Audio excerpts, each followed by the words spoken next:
Hey everybody, welcome to my stop along the Woodgrain blog hop.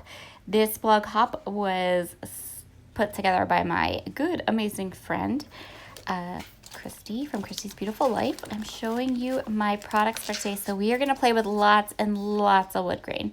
So for starters, I have these 4 6x6 papers. These are each from a Maggie Holmes collection. I just grabbed my Maggie Holmes 6x6 paper pads, pulled out wood grains.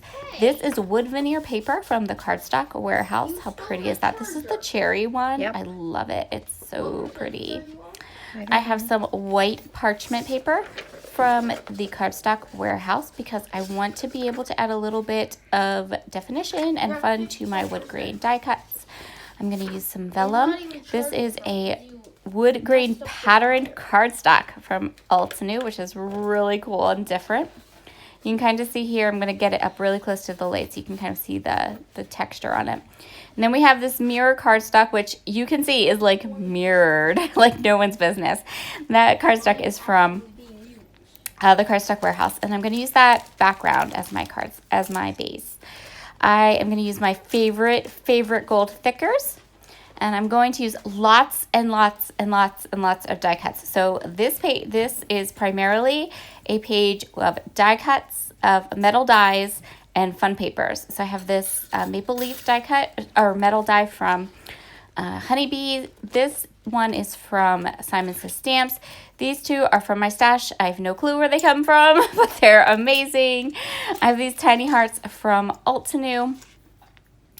And then I have this one floral edge die from Catherine Puller, which I'm only going to go ahead and cut one of. So I'm going to cut lots of metal dies with all of these fabulous, beautiful papers, and we are going to play with lots of texture and lots of fun.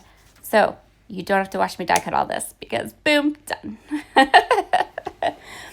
I am going to start my layout by scraping my table off because I had glue on it.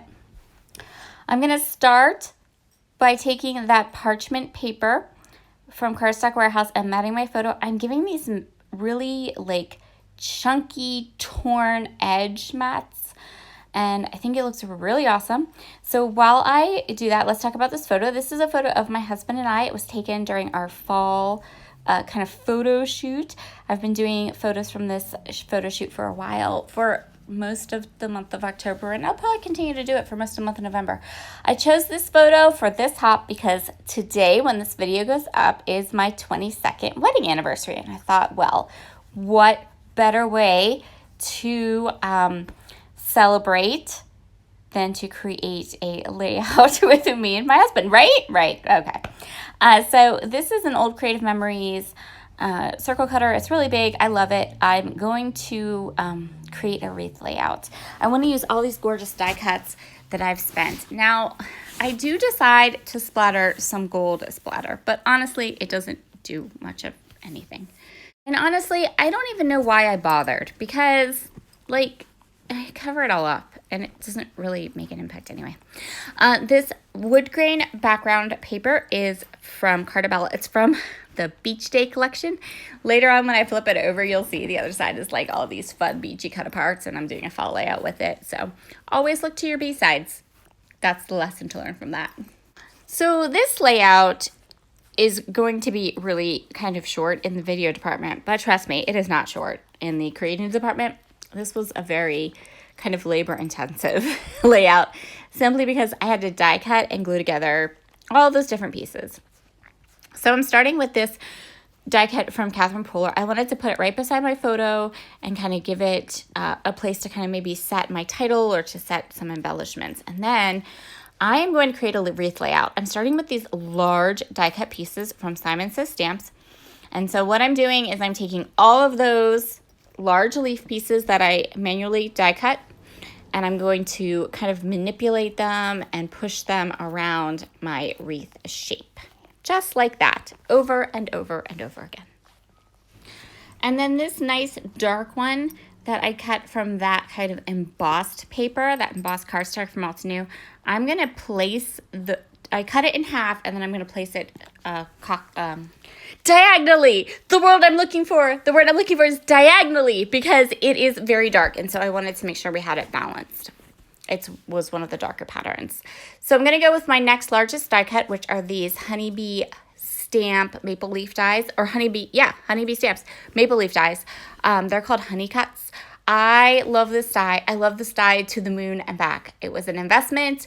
I went back and forth about purchasing it, but you know what? This is like the third, fourth layout I've made with it, and it's gorgeous. It's just such a nice die cut. It's such a nice size for scrapbook pages, and it's so fun. Yep, I cut it in vellum. I cut it in the parchment paper. I cut it in the gold. So I'm just going to go through. I'm going to go ahead and glue all of my maple leaves down. Again, I'm just going to do this over and over and over again. And then because I had used vellum or wet glue on the vellum and the parchment paper, I wanted to kind of let it dry. And I decided I really needed to get my title on this page before I ran out of space, before I ran out of an area. So I'm going to use my favorite Grove letter stickers. I'm just going to spell out 22 years together. Originally, I kind of thought I would put it over top of that piece, that Catherine Puller one, but it wasn't popping enough for me. So I'm just going to line it up and put it beside that gold flourish die from Catherine Puller. And I'm going to put 22 years together, and then I'm going to put the year this photo was taken, which is this year, 2020. And then we have our next size die cuts, which are these little sprigs. I'm actually going to pop one of these kind of under my title and up into around my photo. And then I'm going to just, here we go, again, over and over again. I am tucking these in and around. I'm filling up this wreath quite thoroughly. But it's not going to look busy because I have kept my color palette very, very strict and neutral. So this hop is about using wood grain paper. It started as someone asking in the Secret Not Secret Kit Club how to go about using wood grain paper. So I look at wood grain paper as a neutral. Backgrounds, die cuts, matting your photo with it, adding strips, anything that you would use a tone-on-tone paper to kind of bring some neutral color to a layout. You can always use a wood grain. It will stand out beautifully on its own, and it, as you can see in this layout, it works fabulously as like the main design element of a layout, but it also can make a supporting role. So anything you would use craft cardstock for, anything you would use, any kind of a neutral palette for wood grain will warm that up. Wood grain will make that just work really well. So as I'm doing this, I'm very loosely gluing everything. The reason I'm doing that is because I kind of want this page to have some flow. I don't want everything to be stuck straight to the page, right? And in some things, that's going to work out really, really nicely. There are some areas I went back in and kind of glued down because they were really sticking up bad. But the cool thing is with papers like the parchment or the vellum, when you put wet glue on them and then tuck them in, they kind of react to that glue. It kind of makes them a little bit crinkly, which I love that effect. So I kind of was just gluing certain areas of my vellum and the parchment plate paper because I like the idea of the texture that having those papers pop up brings to the layout. So yeah, sticking, plunking, gluing. So the next thing that I have that I want to add to this layout are these. Hold on a second. Sorry, my husband just got home and the dogs decided that they need to bark and say hello to him. Okay, so the next die I have here are these hearts, and I'm being a little more mindful about where I put them. What I'm looking at here is I'm looking for gaps, places I feel like the wreath is not thick enough or not dark enough. I want everything to be, all the colors to be kind of evened out a little bit. I'm also looking because you'll recall that I put a pretty large pencil mark as my circle, and I want to make sure that none of those pencil marks are popping through.